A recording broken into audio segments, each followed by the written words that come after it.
سن لیجیے گا پھر سے وہ 2 مصرے، اتنا آسان نہیں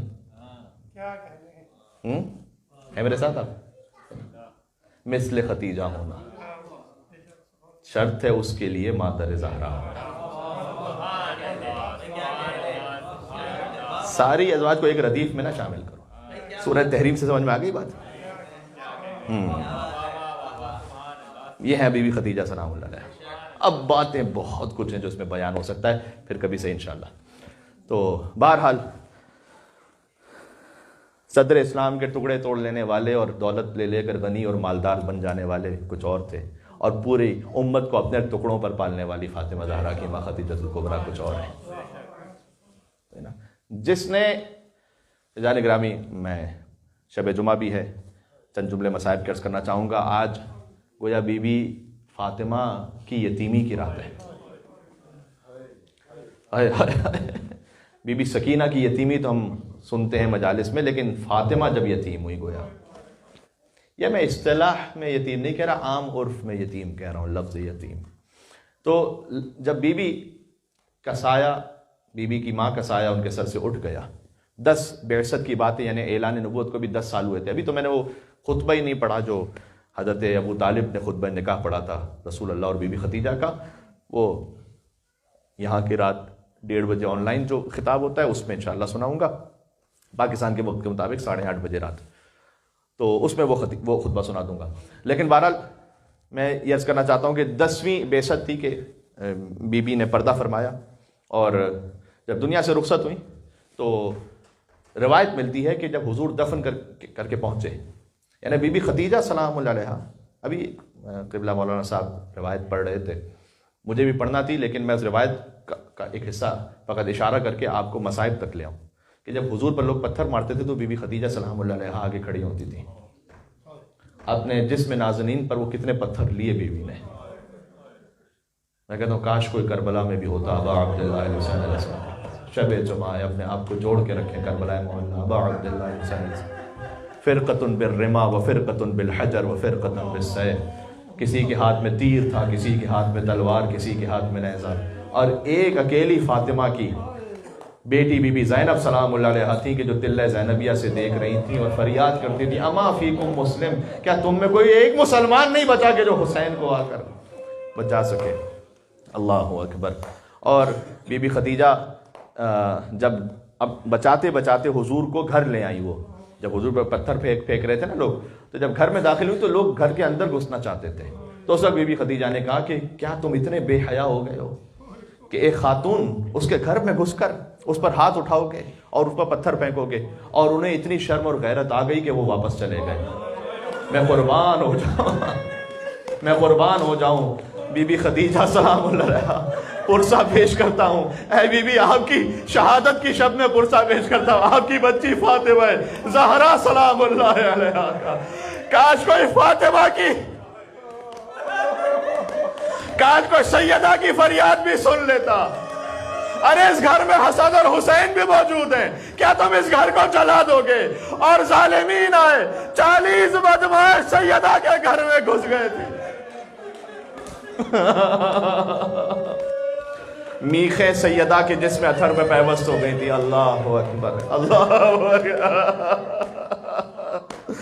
عزیزان گرامی، وہ مصائب چونکہ جو کائنات کی کامل ترین خواتین ہیں، ان میں حضرت آسیہ ہیں، حضرت مریم ہے، حضرت خدیجہ، حضرت بی بی فاطمہ ہیں، تو وہ تمام مصائب کے جو عورتوں پر آئے نا، وہ آخر میں مل کر بی بی فاطمہ سلام اللہ علیہ، حضرت آسیہ کی بھی ہاتھوں اور پیروں میں میخیں ڈالی گئی تھی، اور سیدہ بھی جب دیوار اور در کے درمیان آ گئی تو جو در کی میخ تھی وہ سیدہ کونین کے جسم اتھر میں پیوست ہوئی۔ الجاء خبر المسمار۔ سن لیجئے گا ذرا، شب جمعہ ہے، اپنے دلوں کو کربلا جوڑ کر رکھیں۔ انشاءاللہ میں آخر میں کچھ باتیں عرض کرنے کی کوشش کروں گا اگر توفیق ہو سکی تو بہرحال جب بی بی خدیجہ کے پاس کفن نہیں تھا، اتنی دولت لٹائی کہ اب کفن کے لیے کچھ بچا نہیں تھا، حضور نے اپنا پیرہن عطا کیا، حضور نے اپنا پیرہن، اور پھر جنت سے ایک کفن آیا تھا بی بی خدیجہ کے لیے، وہ عطا کیا۔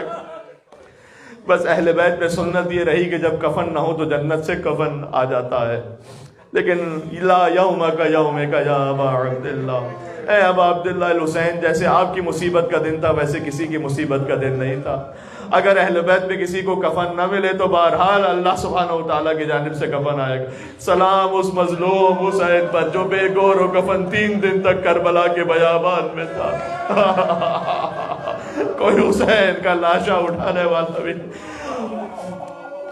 جنت المعلیٰ میں دفن کیا بی بی خدیجہ سلام اللہ علیہا کو، جہاں حضرت ابو طالب کی لحد بھی وہی ہے، حضرت عبد المطلب کی لحد بھی وہی ہے، اور آل سعود نے ظلم کرتے ہوئے 1925 میں بی بی خدیجہ کی قبر کو بھی مسمار کیا ہے۔ فقط یہ نہ سمجھنا کہ مدینہ میں بیٹی کی قبر بھی مسمار ہے، مکہ میں ماں کی قبر بھی مسمار ہے۔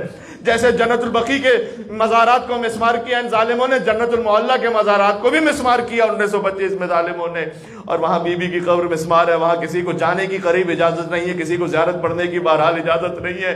مومنین دور سے چپ کے کھڑے ہوتے ہیں اور بی بی خدیجہ کی زیارت پڑھتے ہیں۔ اسے مدینہ میں بھی آرام سے جھک کر بی بی فاطمہ سلام اللہ علیہا کی یہ مظلومہ بیویاں ہیں۔ تاریخ میں یہ بیٹیاں اتنی مظلومہ ہیں، ایک خدیجہ کی بیٹی ہے، ایک خود فاطمہ کی بیٹی ہے، اور ایک حسین کی بیٹی ہے۔ یہ تینوں بیٹیاں تاریخ میں بڑی مظلوم گزری ہیں۔ بات ختم کرنے لگا ہوں، حضور بی بی خدیجہ کو دفن کر کے پہنچے تو بی بی سیدہ سلام اللہ علیہا بہت غمگین تھی، بے انتہا غمگین تھی، اور اس وقت جبرائیل نازل ہوئے اور کہا یا رسول اللہ آپ سیدہ کو تسلی دیجئے گا خدا متعال کی طرف سے، اللہ تسلی دے رہا ہے سیدہ سلام اللہ علیہا کو کہ ہم نے آپ کی ماں کو بلا لیا ہے اپنے پاس، لیکن وہ بہت عظیم مقام پر ہے جنت میں، لہذا سیدہ کو تسلی دینے کے لیے فرشتہ نازل ہوا۔ میں نے کہا نا کہ اہل بیت کی بیٹیوں کا پھر عجیب مقدر رہا ہے، سکینہ کو تسلی دینے کے لیے شیبر کے تماچے لگے۔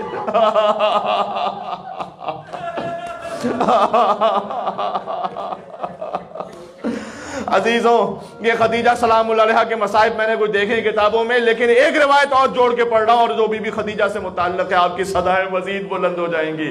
جانتے ہیں اب خدیجہ کب آئیں گی؟ میدان قیامت میں آئیں گی۔ کتاب بیت الاحزاب میں بھی ہے، معالم سبتین میں بھی ہے، 2 روایتوں کو ملا کر یہ پڑھ رہا ہوں۔ جب بی بی خدیجہ آئیں گی، امام صادق یہ فرماتے ہیں کہ تم جانتے ہو کہ قیامت میں سب سے پہلے مقدمہ کس شہید کا پیش کیا جائے گا؟ اس کے بعد امام صادق کہتے ہیں کہ سب سے پہلا مقدمہ فاطمہ کے شہید حضرت محسن کا پیش کیا جائے گا، اور ہو سکے تو اب تک آنکھوں میں آنسو نہیں آئے تو اگر ہو سکے تو لے آنا آنکھوں میں آنسو، اگر نہ آ سکے تو صدا کم از کم بلند کر لینا یا رونے جیسی شکل بنا۔ کیوں کہہ رہا ہوں تاکید؟ اس لیے کہ امام صادق نے کہا کہ خدا اس پر رحمت نہ کرے جو اس بات کو سنے اور اس کی آنکھوں سے آنسو خدا اس پر رحمت نہ کرے کہ جو محسن کی شہادت اور اس کی آنکھوں میں آنسو جاری نہ۔ لہذا امام نے فرمایا کہ جب لوگوں پر امر شدید ہو جائے گا تو رسول اللہ علی کو بھیجیں گے فاطمہ کے بعد کہ آپ کے چاہنے والے مشکل میں ہیں، اے سیدہ ان کی مدد کیجئے گا۔ سیدہ اپنی ماں خدیجہ الکبریٰ کے ساتھ میدان قیامت میں آئیں گی، خدیجہ کے ہاتھ میں اپنے نواسے محسن کا سکھ شدہ لاشا ہوگا، آ کر کہیں گی اے پروردگار میں نے اس امت کو ماں بن کر پالا تھا، کیا میرا یہی حق تھا کہ میرا نواسا ماں کے شکم میں مار دیا جائے؟ کیا میرا حق تھا کہ میری بچی کی پسلیاں توڑ دی جائے؟ کیا فاطمہ کو مار دیا جائے؟ ہاتھوں میں جوڑ کے عرض کروں گا اے بی بی خدیجہ آج آپ کی شہادت کی شب ہے، ہم فاطمہ سلام اللہ علیہ کو پرسہ پیش کرتے ہیں، لیکن آپ کیوں محسن کا لاشا لائیں؟ اس لیے کہ سیدہ کے دونوں ہاتھوں میں، ایک ہاتھ میں علی اصغر کا نانی نواسے کو لاشے، دادی فاطمہ پوتے کے لاشے کو لے کر آئیں گی، اور مال سبتین کا آخری جملہ، اور بی بی ایک ہاتھ آگے بڑھا کر کہیں گی کفال اجل حاضر المقام الیدان مقطوعتان من ابنی العباس۔ میں لے آیا آپ کو کربلا محلہ تک شب جو، اے پروردگار اس مقام شفاعت کے لیے کافی ہے میرے فرزند عباس کے 2 کٹے ہوئے بس یدان المقطوعتا من ابنی العباس۔ اے غازی عباس آپ کی وفاؤں پر ہمارا سلام ہو، سیدہ نے آپ کو اپنا بیٹا کہا، قیامت میں اپنا بیٹا کہہ کر بلائے گی۔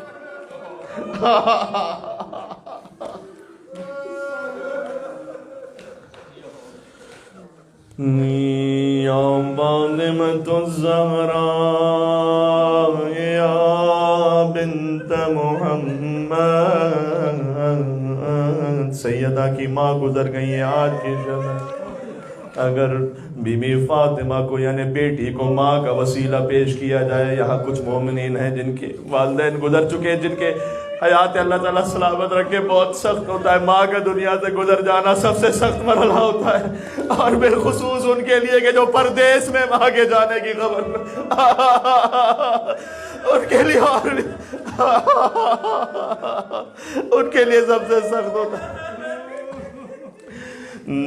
اگر بیٹی کی خدمت میں ماں کا وسیلہ پیش کر کے کوئی بات طلب کی جائے تو یقیناً وہ قبول ہوگی، وہ رد نہیں ہوگی۔ چلیں بی بی فاطمہ سلام اللہ علیہا کی خدمت میں، ان کی والدہ کی شب وفات ہے۔ یا فاطمۃ الزہراء یا بنت محمد یا قرۃ عین الرسول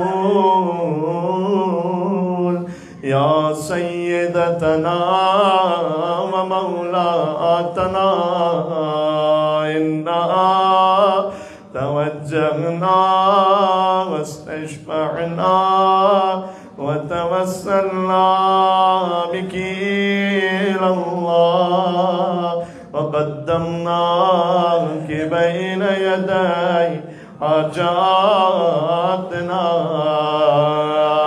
یا وجیہة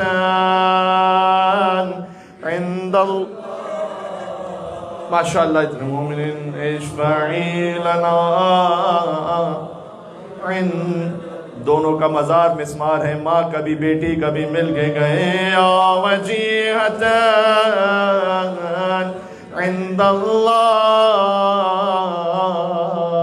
اشفعی لنا عند اللہ۔ جزاک اللہ یا زہرا۔